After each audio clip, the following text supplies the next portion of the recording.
Hey Malo, Ouais. si je te disais qu'il y a un moyen de semer des carottes sans semoir qui limite de venir éclaircir les carottes, ça te tente-tu? Ben ouais.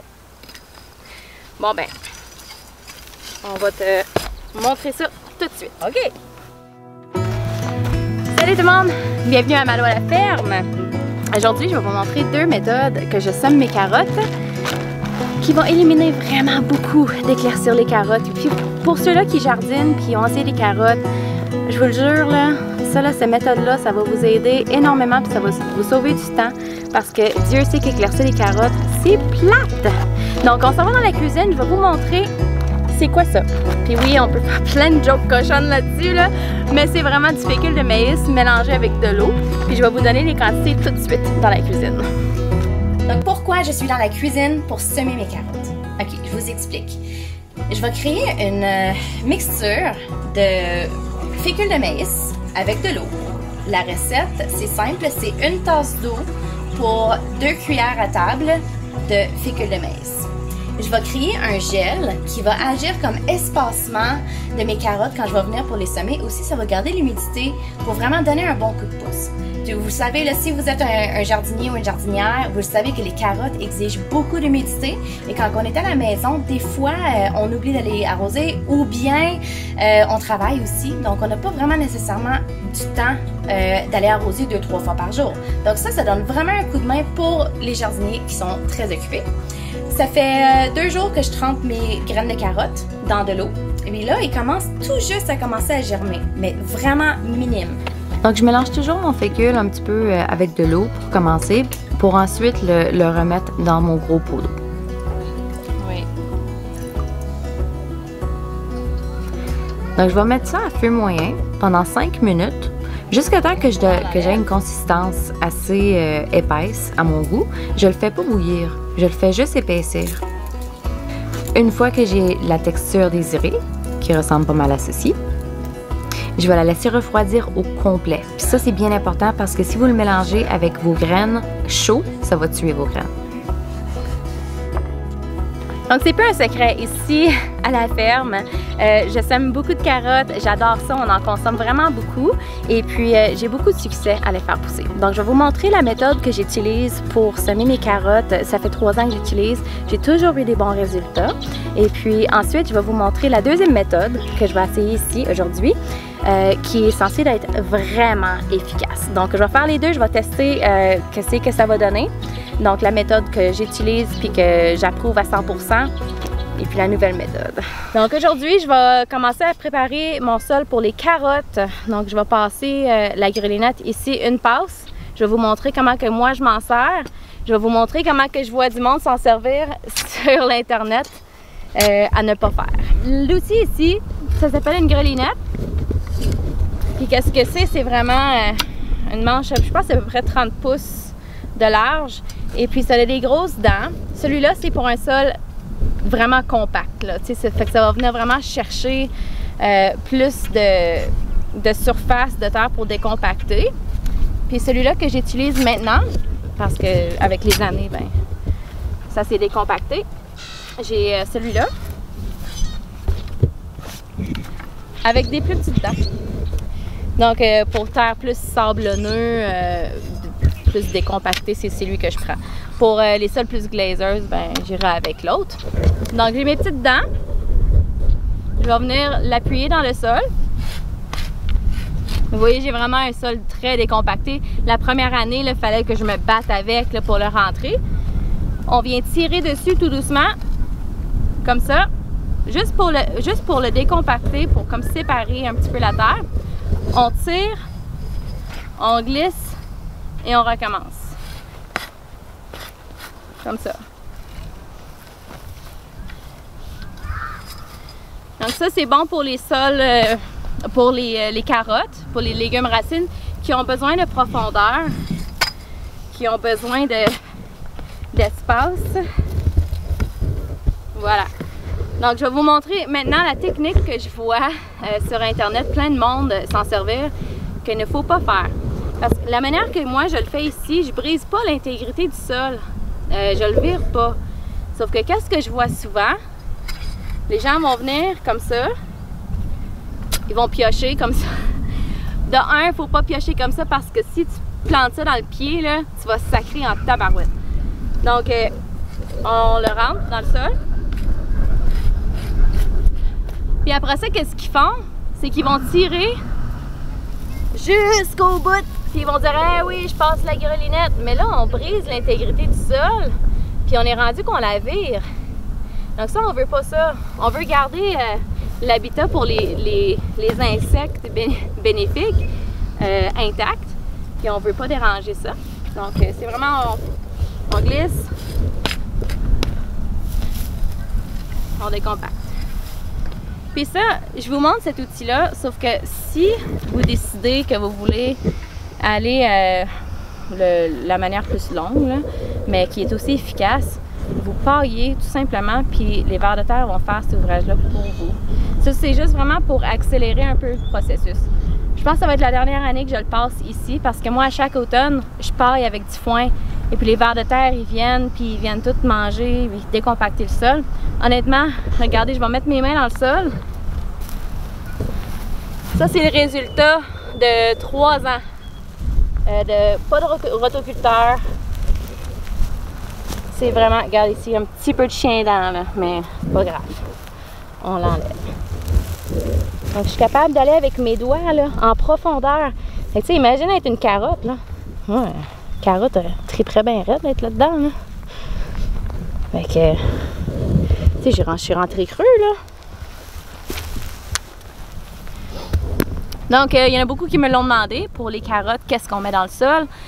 Ici, j'ai mis, l'année passée, j'avais des tomates ici. Donc, j'ai mis beaucoup de fumier. J'en ai rajouté juste un petit peu parce que je trouvais que, à l'automne, parce que je ne savais pas exactement qu'est-ce que j'allais planter. Mais le fumier de cheval, c'est pas l'affaire la plus riche, c'est pas l'affaire, tu sais, regarde.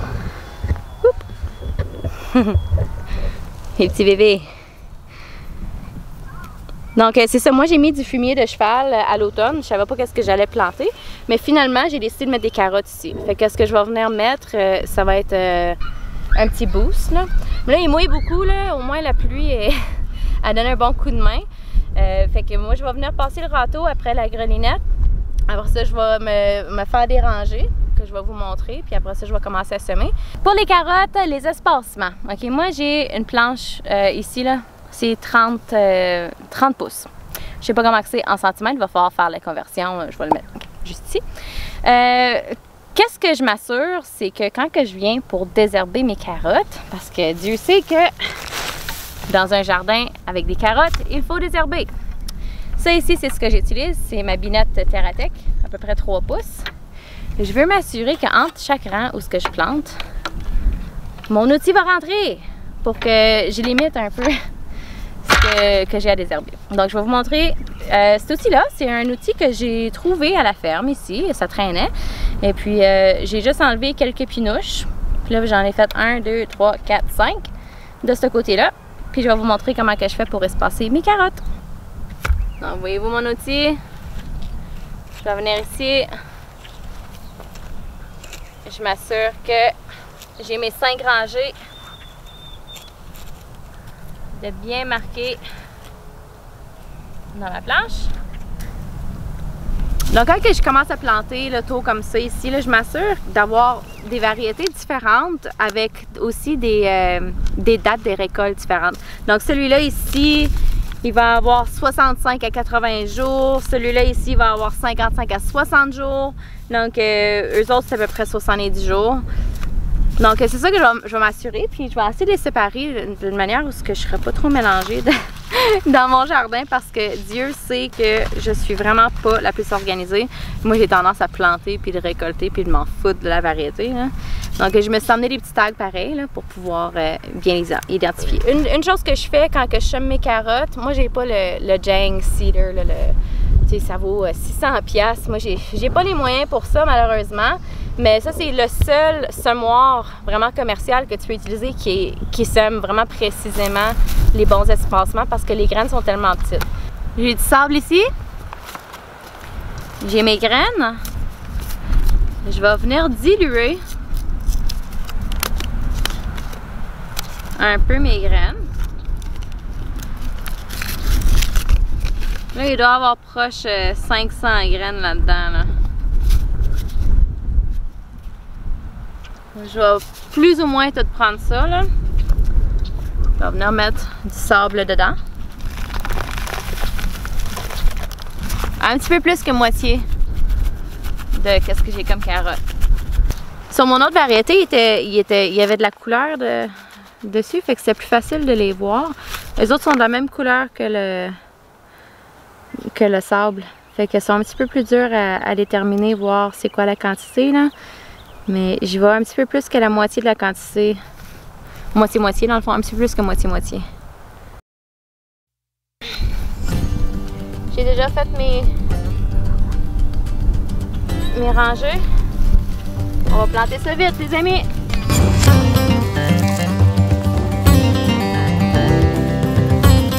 On va être un petit peu moins minutieux ceux-là parce que je suis pressée. Je veux pas mouiller sur ma caméra.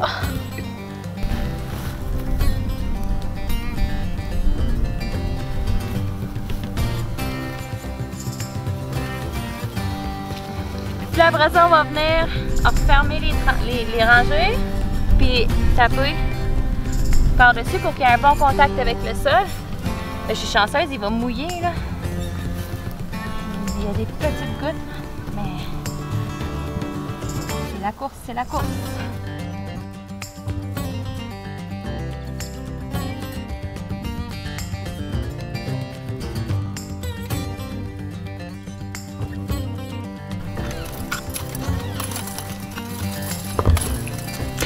Hey hey, je me redouble. J'ai comme oublié de traduire qu'est-ce que j'ai fait en français. Donc voilà, je vais vous expliquer exactement ce que j'ai fait. J'ai pris mon mélange de graines qui ont été trempées pendant 24 heures. Et puis là, j'ai gardé un petit peu d'eau dedans pour qu'il puisse se vider mieux. J'ai mis ça dans mon mélange. Ensuite, qu'est-ce qu'on a fait? On a été vraiment délicat, on les a mélangés. Et puis je suis venue faire un entonnoir. J'ai coupé le bout. Et puis là, on vient l'appliquer tout doucement dans nos rangées. C'est vraiment pareil comme glacer du gâteau. Quand vous avez fait germer vos carottes juste un petit peu, il faut être vraiment délicat avec les autres parce que moi, j'ai pas attendu trop longtemps avant qu'ils deviennent trop gros. Là. Ils sont vraiment juste minimes. Donc, on vient mettre ça dans la tranchée.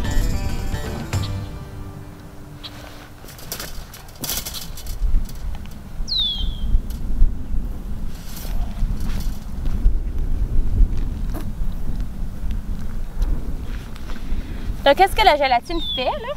C'est que ça garde l'humidité dans les carottes et puis ça l'aide à garder vraiment humide pour continuer le processus de germination. Là, de cette manière, on est censé d'avoir un meilleur taux de réussite. Je vais vous montrer un petit peu avec la caméra si on est capable de voir les graines à travers de la gélatine pour vous montrer la distance.